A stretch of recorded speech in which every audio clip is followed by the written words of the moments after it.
got it. Oh, that well was deep.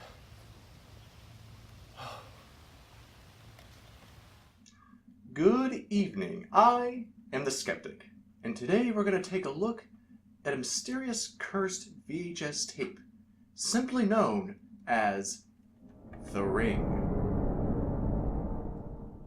which is based on the book of the same name, Ringu, real creative, and has its own entire franchise.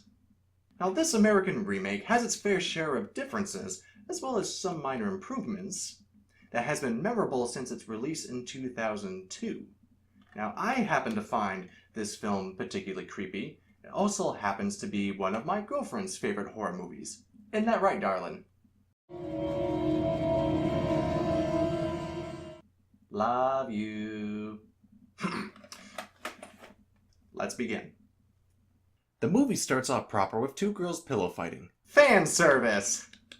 But really, these two girls talk about a haunted videotape that if you watch it, a voice on the phone would tell you you will die in 7 days. Which is a cool setup.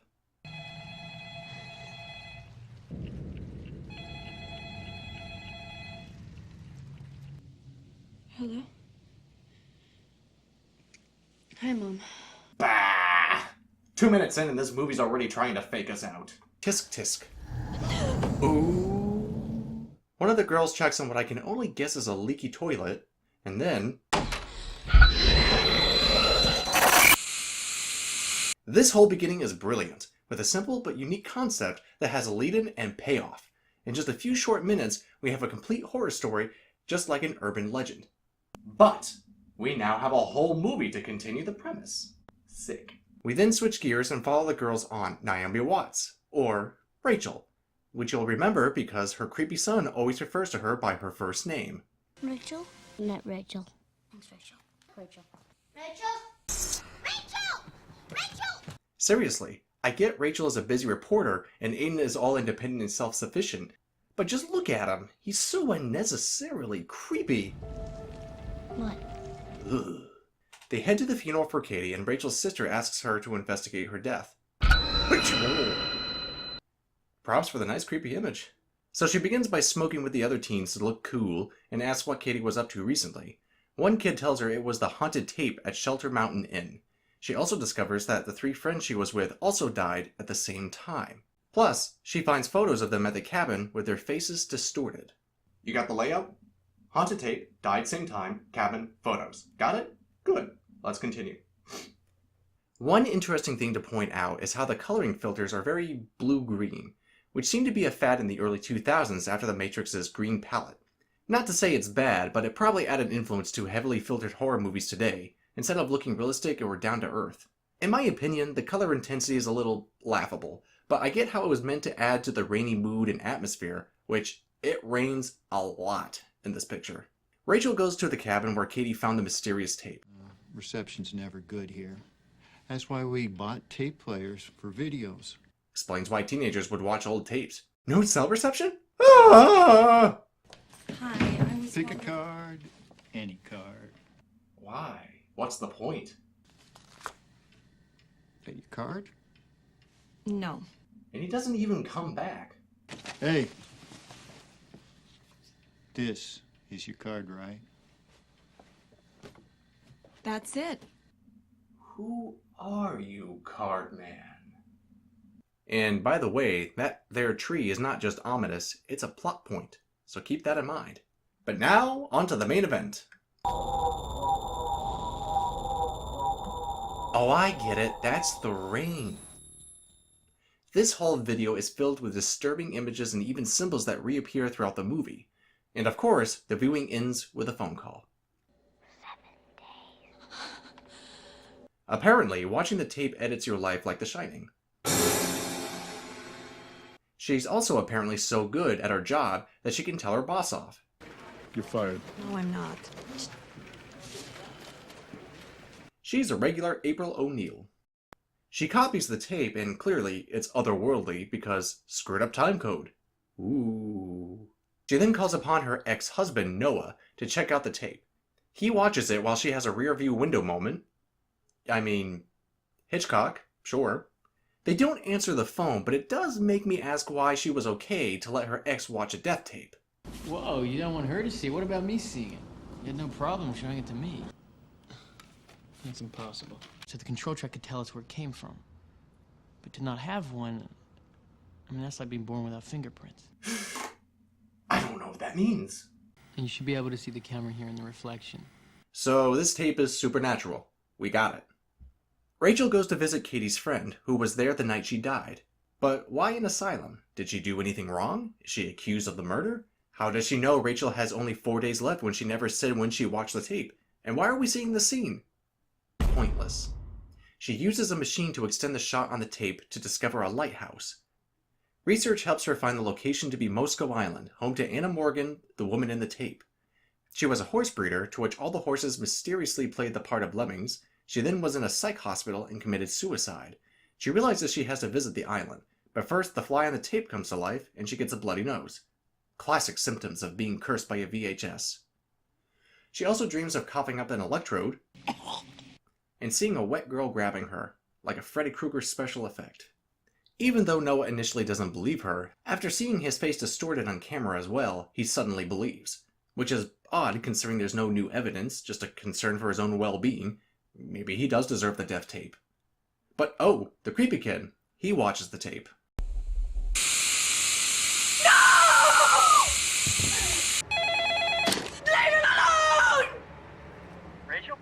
He watched the tape. Who watched it? Our son. Is that supposed to be a reveal? I mean, Rachel plus X plus random creepy child probably means... You are the fun! So they split up with their remaining time left. Rachel goes to the island while Noah investigates the institution Anna was at. Go, Team Venture! On the ferry, Rachel discovers an interesting bit of info. Daughter. And this horse freaks out at her presence.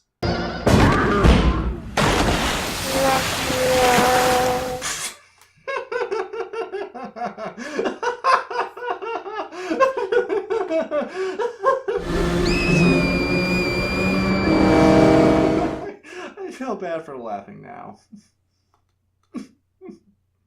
Interestingly, though, the horse being afraid of Rachel indicates that it can sense the curse on her. Not necessarily terrifying on its own, but it does convey that death looms over her so heavy, even a horse is willing to die to get away from her. Yeesh. She does reach Mr. Morgan, who is still working around the horse farm with no horses. When she asks about his daughter, I don't have a daughter. but swing.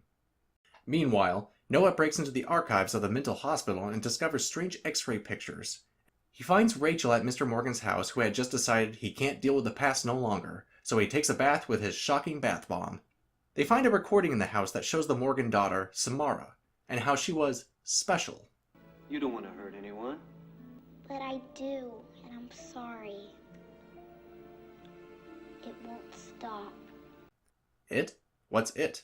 Is she describing some darkness in her, like a dark passenger, for those Dexter fans out there? Fun fact, in the original Japanese movie series, it showed us a young Samara as splitting into two, one evil and one good. Why? Psychic powers. Yup.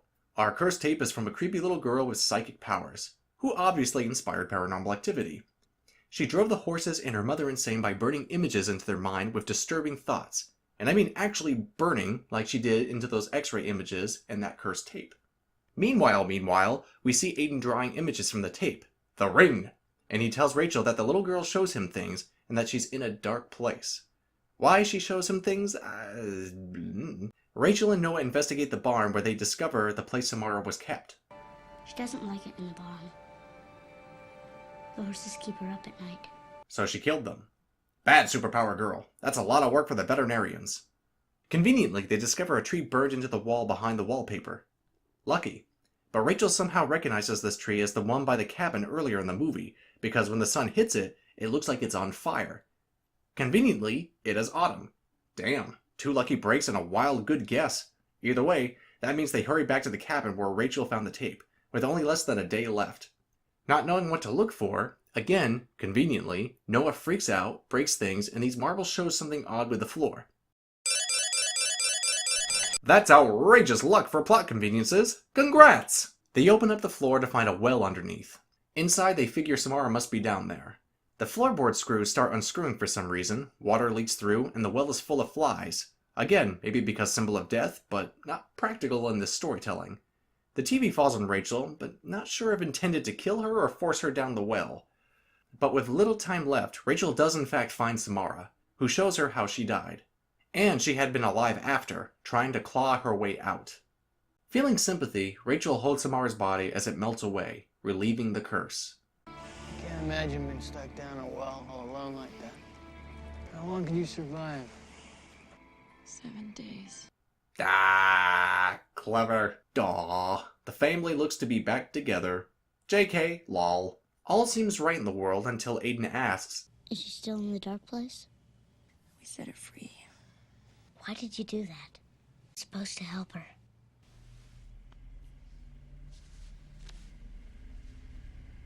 She never sleeps. This sudden realization kicks the movie back into gear, but it does beg the question, why did Aiden know all this? Seems kind of vague.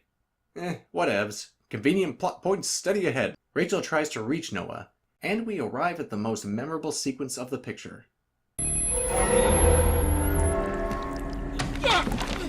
Samara need a TV to kill you? I've always wondered that. This scene was creative for its time, and a big surprise. Just to see the TV come on and see the well honestly would have been enough, but to see the ghost crawl out of the screen was equally shocking and exciting. Though I could have used a less open lit space, kind of takes away from the nightmarish aspect in my opinion. Rachel arrives and finds Noah dead. She panics wondering why she was spared, but Noah wasn't. She then realizes, I made a copy. in order to survive the curse, she has to copy the tape and share it with someone else, which in the long run lets the antagonist win, continuing her wrath beyond the grave. And that was The Ring. Overall, I found it to be unique and rather creepy, and it was a fun mystery on top of that. But I did have some issues. The color filter is a little much, some of the acting is over the top, especially Naomi Watts always breathing hard. Bless her for being committed to the role. And some plot points were too convenient or unnecessarily stretched out. On the other hand, the use of the imagery from the haunted tape incorporated into the rest of the movie was pretty cool. We even got some subliminal edits to mess with the viewer, adding to that eerie effect. One other note to point out is how the film has a theme for water. Yeah, the whole movie in fact has a theme for water throughout. The blue filters could argue this, and the rainy weather, the well, and ocean, and even the music mixes piano, singing, music box, and an underwater sounding synth melody. This especially makes sense because it would be expected that the ghost would be afraid of water, since that's how she died. Kinda like how Jason was from the Friday the 13th movies, because that's how he died as well, drowning. Hell, even Noah's name being like that of the biblical Noah surviving a flood, or the dreaded deluge. That may be a stretch, but I wouldn't put it past the writers as being a clever detail towards the theme. Even though I said this movie has some improvements over its Eastern counterpart, both do have some differences. Some minor in how the plot progresses, and others major in the backstory, including Samara's origin. If you care to see more of those differences, then please check out the sister video link below. But now to conclude with the scares. The opening setup. As you can tell, I'm a fan of urban legends, because they are quick snippets of horror set up and delivering a punch of surprise. The opening of the movie does just that, and then continues from there. It does everything right. We have our cliches, we have our spooks, we have our twists. Just the beginning scene could have been its own short movie. The tape. The contents alone are all disturbing images with context to be learned later. You can feel the emotional anguish and the unsettled spirit that created it. You could spend hours analyzing each image and explaining what it means. Distorted photos. Kinda. The idea of realizing you're cursed and then there's a clear mark, even though no one would believe you, is unsettling. Though I feel the film could have introduced this as a shock to the audience as well as to the characters, instead of just a symptom. Samara. Her movements, her presence coming out of the well, her unseen face under that hair. She's your stereotypical creepy ghost girl cliche, but damn, does it work. The well. The entire image is like a hole to hell, and a demon trying to crawl out of it just to drag you back in with it. Or like a predator waiting and snatching unsuspecting prey. Even for the creepy girl in the well was her personal nightmare, locked away in a dark place to die alone and frightened. the TV kill sequence. Just damn cool. The well in the TV I felt would have been vague enough to leave to the audience's imagination, but to see a ghost crawl out of the TV and attack her prey was shocking and satisfying. Copying the tape. This is more dread than scary, but to realize you have to jeopardize other lives in order to save your own, as well as to let the antagonist win ultimately in the end, is a sickening and despairing note to end the movie on. Funny enough, this movie is more focused on its mystery rather than its scares. But when those scares hit, they hit hard, and they're memorable. But now, to conclude with today's review, let's put this curse to rest.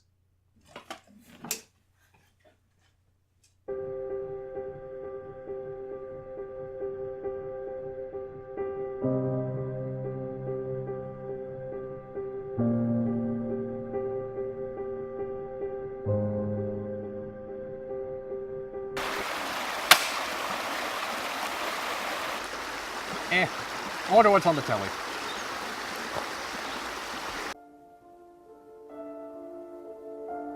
Good evening, folks. This is the Skeptic. I wanted to remind you to check out the Japanese movie differences between the Ring movies, as well as the spoiler-free 1-minute shorts of each Ring movie in the Ring franchise. Enjoy, and have a frightfully good night.